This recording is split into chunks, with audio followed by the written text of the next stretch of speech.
Avoid adopting other people's negative views. Other people's views and troubles can be contagious. Don't sabotage yourself by unwittingly adopting negative, unproductive attitudes through your associations with others. If you encounter a downhearted friend, a grieving parent, or a colleague who has suffered a sudden reversal of fortune, be careful not to be overcome yourself by the apparent misfortune. Remember to discriminate between events themselves and your interpretations of them. Remind yourself, what hurts this person is not the occurrence itself, for another person might not feel oppressed by this situation at all. What is hurting this person is the response he or she has uncritically adopted. It is not a demonstration of kindness or friendship to the people we care about to join them in indulging in wrong-headed, negative feelings. We do a better service to ourselves and others by remaining detached and avoiding melodramatic reactions. Still, if you find yourself in a conversation with someone who is depressed, hurt, or frustrated, show them kindness and give them a sympathetic ear. Just don't allow yourself to be pulled down too.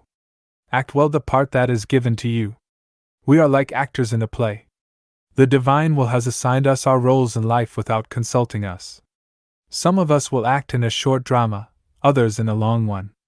We might be assigned the part of a poor person, a cripple, a distinguished celebrity or public leader, or an ordinary private citizen.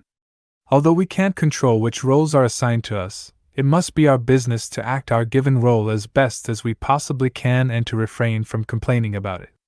Wherever you find yourself and in whatever circumstances, give an impeccable performance. If you are supposed to be a reader, read. If you are supposed to be a writer, write. Everything happens for a good reason. As you think, so you become. Avoid superstitiously investing events with power or meanings they don't have. Keep your head. Our busy minds are forever jumping to conclusions, manufacturing and interpreting signs that aren't there. Assume, instead, that everything that happens to you does so for some good. That if you decided to be lucky, you are lucky. All events contain an advantage for you, if you look for it. Happiness can only be found within. Freedom is the only worthy goal in life. It is won by disregarding things that lie beyond our control. We cannot have a light heart if our minds are a woeful cauldron of fear and ambition. Do you wish to be invincible? Then don't enter into combat with what you have no real control over. Your happiness depends on three things, all of which are within your power: your will, your ideas concerning the events in which you are involved, and the use you make of your ideas. Authentic happiness is always independent of external conditions. Vigilantly practice indifference to external conditions. Your happiness can only be found within. How easily dazzled and deceived we are by eloquence, job title, degrees, high honors, fancy possessions, expensive clothing, or a suave demeanor. Don't make the mistake of assuming that celebrities, public figures, political leaders, the wealthy, or people with great intellectual or artistic gifts are necessarily happy. To do so is to be bewildered by appearances and will only make you doubt yourself. Remember, the real essence of good is found only within things under your own control. If you keep this in mind, you won't find yourself feeling falsely envious or forlorn, pitifully comparing yourself and your accomplishments to others.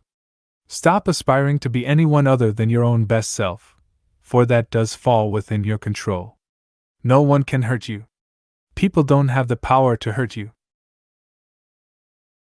Even if someone shouts abuse at you or strikes you, if you are insulted, it is always your choice to view what is happening as an insulting or not.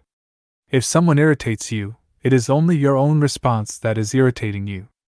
Therefore, when anyone seems to be provoking you, remember that it is only your judgment of the incident that provokes you. Don't let your emotions get ignited by mere appearances. Try not to merely react in the moment. Pull back from the situation. Take a wider view, compose yourself. Spiritual progress is made through confronting death and calamity. Instead of averting your eyes from the painful events of life, look at them squarely and contemplate them often. By facing the realities of death, infirmity, loss, and disappointment, you free yourself of illusions and false hopes, and you avoid miserable, envious thoughts. Implant in yourself the ideals you ought to cherish. Attach yourself to what is spiritually superior, regardless of what other people think or do. Hold to your true aspirations no matter what is going on around you. The pursuit of wisdom attracts critics. Those who pursue the higher life of wisdom, who seek to live by spiritual principles, must be prepared to be laughed at and condemned. Many people who have progressively lowered their personal standards in an attempt to win social acceptance and life's comforts bitterly resent those of philosophical bent who refuse to compromise their spiritual ideals and seek to better themselves. Never live your life in reaction to these diminished souls.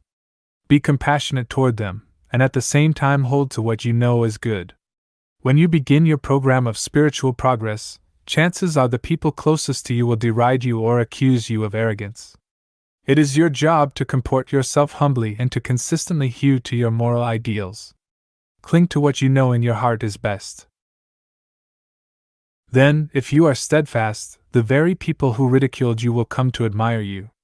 If you allow the mean-spirited opinions of others to make you waver in your purpose, you incur a double shame. Seeking to please is a perilous trap. In trying to please other people, we find ourselves misdirected toward what lies outside our sphere of influence. In doing so, we lose our hold on our life's purpose. Content yourself with being a lover of wisdom, a seeker of the truth. Return and return again to what is essential and worthy. Do not try to seem wise to others. If you want to live a wise life, live it on your own terms and in your own eyes. Character matters more than reputation. Worry and dread are a waste of time and do not set a good example for others. This is especially true regarding your reputation and influence. Why live in fear about things such as whether you will gain public recognition in your profession or community? Or whether you will get the opportunities and perquisites that others do? Don't be bothered by such concerns as, people don't think well of me, and I'm nobody. Even if your reputation were really to matter, you're not responsible for what others think of you. What real difference does it make to your character and well-being if you have a powerful position or get invited to fancy parties? None at all. So how is there any discredit in not being a power broker or a celebrity? And why should you worry about being a nobody when what matters is being a somebody in those areas of your life over which you have control and in which you can make a real difference?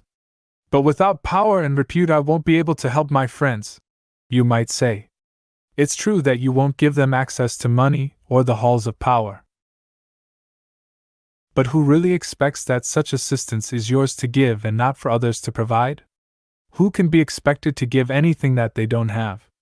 Still, it would be great to have money and power and to be able to share them with my friends. If I can get rich and powerful while preserving my own honor, faithfulness to family, friends, principles, and self-respect, show me how and I'll do it. But if I have to sacrifice my personal integrity, it's stupid and silly to urge me on. Besides, if you had to choose between having a certain amount of money and having a loyal and honorable friend, which would you choose? It's better if you help me become a good person than to push me to do things that threaten my good character. Well, what about my obligations to my country? What do you mean? If you are talking about making grand charitable donations or putting up fancy buildings, is that really an issue? A metalworker doesn't make shoes, and a shoemaker doesn't make weapons. It is enough if everyone does well what he or she is supposed to do. Well, what if someone else were to do the same thing as me? That's fine. It doesn't make your contribution any less valuable. But what about my position in society? You ask? Whatever position you can hold while preserving your honor and your fidelity to your obligations is fine. But if your desire to contribute to society compromises your moral responsibility, how can you serve your fellow cities when you've become irresponsible and shameless? It's better to be a good person and fulfill your obligations than to have renown and power. All advantages have their price. Is someone enjoying the privileges, opportunities, or honor you desire? If the advantages that person has secured are good, then delight in that person enjoying them. It is his or her time to prosper. If those advantages actually turn out to be bad, then don't be troubled that they didn't come your way. Remember, you will never earn the same rewards as others without employing the same methods and investment of time as they do. It is unreasonable to think we can earn rewards without being willing to pay their true price. Those who win at something have no real advantage over you, because they had to pay the price for the reward. It is always our choice whether or not we wish to pay the price for life's rewards. And often it is best for us not to pay the price, for the price might be our integrity. We could be forced to praise someone whom we don't respect. Make the will of nature your own. Learn the will of nature. Study it, pay attention to it, and then make it your own. The will of nature is revealed to us through everyday experiences common to all people.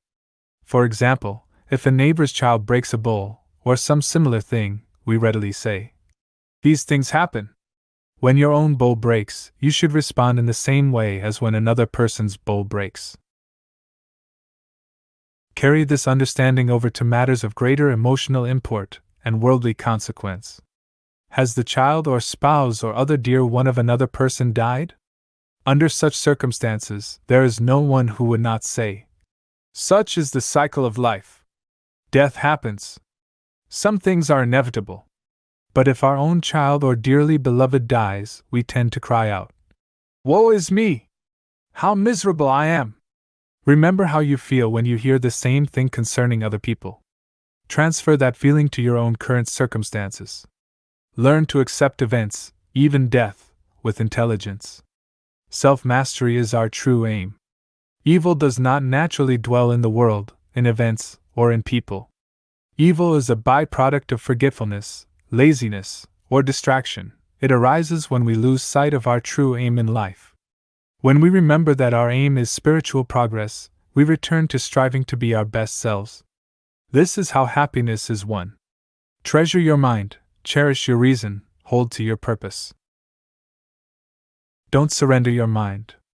If someone were to casually give your body away to any old passerby, you would naturally be furious. Why then do you feel no shame in giving your precious mind over to any person who might wish to influence you? Think twice before you give up your own mind to someone who may revile you, leaving you confused and upset. Consider what comes first, then what follows, and then act. Cultivate the habit of surveying and testing a prospective action before undertaking it. Before you proceed, step back and look at the big picture, lest you act rashly on raw impulse. Determine what happens first, consider what that leads to, and then act in accordance with what you've learned. When we act without circumspection, we might begin a task with great enthusiasm. Then, when unforeseen or unwanted consequences follow, we shamefully retreat and are filled with regret. "I should have done it differently." Suppose you wanted to be victorious at the Olympic Games. That's fine, but fully consider what you're getting yourself into. What does such a desire entail? What needs to happen first? Then what? What will be required of you? And what else follows from that? Is this whole course of action really beneficial to you? If so, carry on. If you wish to win at the Olympic Games, to prepare yourself properly you would have to follow a strict regimen that stretches you to the limits of your endurance. You would have to submit to demanding rules, follow a suitable diet, vigorously exercise at a regular time in both heat and cold, and give up drinking. You would have to follow the directions of your trainer as if he or she were your doctor. Then, once you are actually in competition, there's a good chance you'd be hurled into a ditch. You might injure your arm, sprain your ankle, get your face slammed in the mud, and after going through all this, you might still be defeated. After you have contemplated all these possibilities, mindful of all the things that might happen and their consequences, and if your resolve is still strong, then exercise your judgment. If the overall picture still seems beneficial, then do enter the games, wholeheartedly. By considering the big picture, you distinguish yourself from the mere dabbler, the person who plays at things as long as they feel comfortable or interesting. This is not noble. Think things through and fully commit. Otherwise, you will be like a child who sometimes pretends he or she is a wrestler, sometimes a solitaire, sometimes a musician, sometimes an actor in a tragedy. Unless we fully give ourselves over to our endeavors, we are hollow, superficial people and we never develop our natural gifts. We've all known people who, like monkeys, mimic whatever seems novel and flashy at the moment. But then their enthusiasm and efforts wane. They drop their projects as soon as they become too familiar or demanding. A half-hearted spirit has no power. Tentative efforts lead to tentative outcomes. Average people enter into their endeavors headlong and without care. Perhaps they meet with an exemplary figure like Euphrates and become inspired to excel themselves. It is all well and good to do this, but consider first the real nature of your aspirations, and measure that against your capacities. Be honest with yourself. Clearly assess your strengths and weaknesses. Do you have what it takes to compete at this time? To be a wrestler, for instance, requires extraordinary strength in one's shoulders, back, and thighs. Do you have the physical prowess and agility to be among the best in the sport? It is one thing to wish to be a champion or to do something skillfully. It is another to actually do it, and to do it with consummate skill. Different people are made for different things. Just as certain capacities are required for success in a particular area, so too are certain sacrifices required. If you wish to become proficient in the art of living with wisdom, do you think you can eat and drink to excess? Do you think you can continue to succumb to anger and your usual habits of frustration and unhappiness? No. If true wisdom is your object and you are sincere, you will have work to do on yourself. You will have to overcome many unhealthy cravings and knee-jerk reactions. You will have to reconsider whom you associate with. Are your friends and associates worthy people? Does their influence, their habits, values, and behavior elevate you or reinforce the slovenly habits from which you seek escape? The life of wisdom, like anything else, demands its price. You may, in following it, be ridiculed and even end up with the worst of everything in all parts of your public life, including your career, your social standing, and your legal position in the courts. Once you have given due consideration to all of the constituent details that compose the effort to live the higher life, venture forth with your utmost effort. Make the necessary sacrifices that are the price for the worthiest goals, freedom, even-mindedness, and tranquility. If, however, upon honestly appraising your mettle, you are not fit or ready, free yourself from delusion and tread a different, more realistic road. If you try to be something you're not or strive for something completely beyond your present capacities, you end up as a pathetic dabbler, trying first to be a wise person, then a bureaucrat, then a politician, then a civic leader. These roles are not consistent. You can't be flying off in countless directions, however appealing they are, and at the same time live an integrated, fruitful life. You can only be one person, either a good person or a bad person. You have two essential choices. Either you can set yourself to developing your reason, cleaving to truth, or you can hanker after externals. The choice is yours and yours alone. You can either put your skills toward internal work or lose yourself to externals, which is to say, be a person of wisdom or follow the common ways of mediocre. Our duties are revealed by our relations with one another. You are not an isolated entity, but a unique, irreplaceable part of the cosmos. Don't forget this. You are an essential piece of the puzzle of humanity. Each of us is a part of a vast, intricate, and perfectly ordered human community. But where do you fit into this web of humanity? To whom are you beholden? Look for and come to understand your connections to other people. We properly locate ourselves within the cosmic scheme by recognizing our natural relations to one another, and thereby identifying our duties. Our duties naturally emerge from such fundamental relations as our families, neighborhoods, workplaces, our state or nation. Makes it your regular habit to consider your roles, parent, child, neighbor, citizen, leader, and the natural duties that arise from them. Once you know who you are and to whom you are linked, you will know what to do. If a man is your rather, for instance, certain emotional and practical claims follow from this. That he is your father implies a fundamental, durable link between the two of you. You are naturally obligated to care for him, to listen to his advice, to exercise patience in hearing his views, and to respect his guidance. However, let us suppose that he's not a good father. Perhaps he is fatuous, uneducated, unrefined, or holds views quite different from your own. Does nature give everyone an ideal father, or simply a father? When it comes to your fundamental duty as a son or daughter, whatever your father's character may be, whatever his personality or habits are, is secondary. The divine order does not design people or circumstance according to our tastes. Whether you find him to be agreeable or not, this man is, when all is said and done, your father, and you should live up to all your filial obligations. Suppose you have a brother or sister who treats you poorly. What difference does it make? There is still a moral imperative to recognize and maintain your fundamental duty to him or her. Focus not on what he or she does, but on keeping to your higher purpose. Your own purpose should seek harmony with nature itself. For this is the true road to freedom. Let others behave as they will, that is not within your control anyway, and thus it's of no concern to you. Understand that nature as a whole is ordered according to reason, but that not everything in nature is reasonable. When you are faithfully occupied with performing the acts of a wise and decent person, seeking to conform your intentions and acts to the divine will, you do not feel victimized by the words or deeds of others. At worst, those words and deeds seem amusing or pitiable. Except for extreme physical abuse, other people cannot hurt you unless you allow them to.